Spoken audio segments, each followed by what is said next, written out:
ವಿಧಾನ. ಮೆಂತ್ಯ ಸೊಪ್ಪು ಸಣ್ಣದಾಗಿ ಕಟ್ ಮಾಡಿಕೊಂಡು ಅದರ ಜೊತೆಗೆ ಮೆಣಸಿನ್ಕಾಯಿ, ಕೊತ್ತಂಬರಿ ಸೊಪ್ಪು, ಈರುಳ್ಳಿ,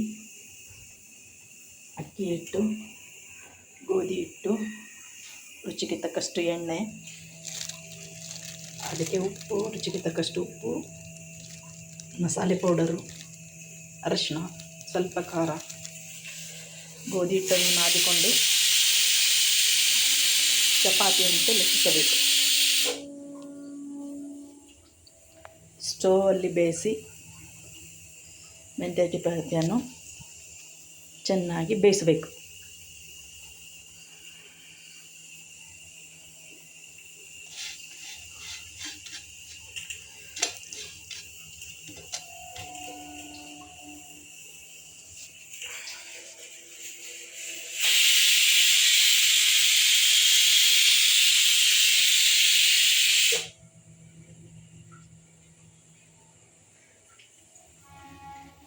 ಮೆಂತ್ಯ ಚಪಾತಿ ಸವಿಯಲು ಸಿದ್ಧ.